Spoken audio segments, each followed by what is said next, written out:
राशिद किदवई, क्या Congress big brotherhood दिखा सकती थी? भाई 6 सीटें मांग रहे थे अखिलेश यादव और कह रहे थे कि 4 पर भी बात बन जाएगी। तो ये जो फैला है सड़क पर सार्वजनिक अंदाज में, ये ना फैलता, कांग्रेस को कहां डेंट लगा कि 4 सीटें भी दे पाना कांग्रेस के लिए मुश्किल हो गया। हाँ जी, धन्यवाद गरिमा जी। देखिए, इसके दो पहलू हैं जो पूरी हम बात कह रहे हैं। एक तो जो सैद्धांतिक बात है और दूसरी बात व्यवहारिक बातें हैं, और दोनों को मुझे लगता है जहां मिला जुला के हम प्रस्तुत करते हैं तो हम किसी एक साइड का पक्ष लेने की का प्रयास करते हुए नजर आते हैं। दूसरा बात ये है, बहुत साफ सुथरी बात है। एक तो ये कि बस एक जैसे हम कहते हैं कि चाय की प्याली में करेगा तूफान वाली बात ये है कि कोई गंभीर बात नहीं है।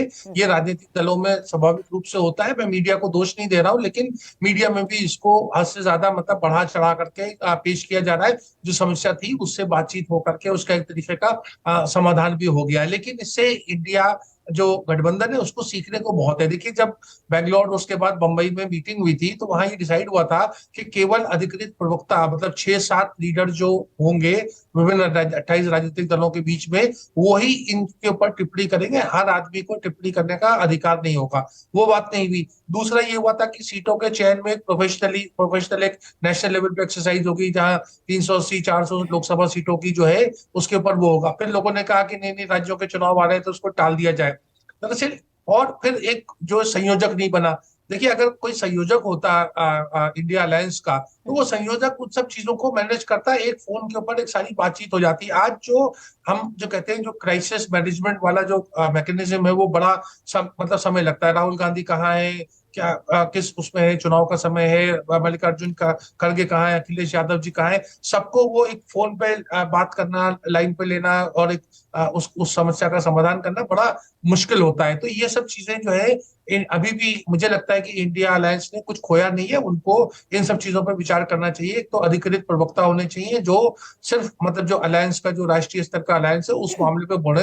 हर आदमी को टिप्पणी करने के अधिकार नहीं होना चाहिए, और अगर कोई टिप्पणी करता है तो उसके खिलाफ सख्त कार्रवाई की जाए। लेकिन ये जब राशिद तक नहीं होगा, किदवई, क्या इस पूरे डिस्प्यूट ने, ये जो रायता फैला, इसने ये बता दिया, अखिलेश यादव का कंफ्यूजन दूर हो गया और शायद अखिलेश यादव के साथ साथ बाकी लोगों का भी कंफ्यूजन दूर हो गया क्या, कि ये गठबंधन प्रदेश स्तर पर नहीं है, राष्ट्र के स्तर पर है? गरिमा जो ऐसा आपकी कुछ बात कह पिक्चर रही है, क्लियर हुई?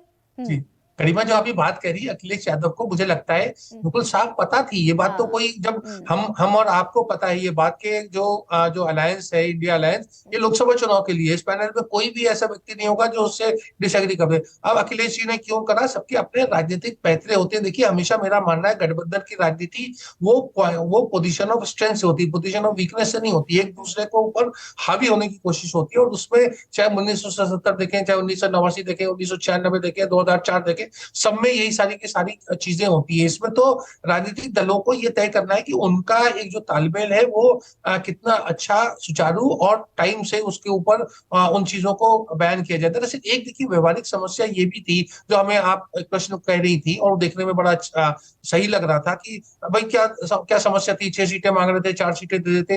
देखिए, मध्य प्रदेश का चुनाव बड़ा कांटे का है, और संजय जी बताएंगे 2018 में भी बड़ा कांटे का था। और उस कांटे में अगर 2-3 लोग जो हैं, जो सहयोगी दल के लोग हों, जिनके ऊपर कांग्रेस का व्हिप नहीं अप्लाई होता, कांग्रेस तो 15 महीने बाद वैसी सरकार वहां गंवा दी मध्य प्रदेश में, तो आज जो 2-3-4 लोग अगर हम माने कि कोई जीते और दूसरे दलों से हैं, तो उनको रोक के रखना, उनको मैनेज करना, उनको अपने पाले में रखना, जब आप जानते हैं किस कदर खरीदो फरोख्त का माहौल है, तो मुझे लगता है कि थोड़ा कमलनाथ, दिग्विजय सिंह जो भी इस चीज को देख रहे थे, वो इसको लेके उन्होंने ये कहा कि हम किसी और को नहीं, कम से कम कांग्रेस में स्प्लिट करने के लिए 1/3 चाहिए होगा, और एक समय चाहिए होता है और काफी एफर्ट करना पड़ता है। पिछली बार जरूर ऐसा हुआ कि सिंधिया जी के साथ लोग चले गए और फिर से उपचुनाव हुआ, वो एक सब बात जानते हैं बिल्कुल। लोग। ये तो रशीद किदवई, आप बड़ी बात कह रहे हैं कि भाई वो अपना स्टेट बचाए। पिछली बार 21 निकल गए तो सरकार गिर गई, तो 6 दे दी और 6 फंस गई, और क्योंकि कांटे का मुकाबला है, बड़ा क्लोज मार्जिन रहता है जीत और हार का।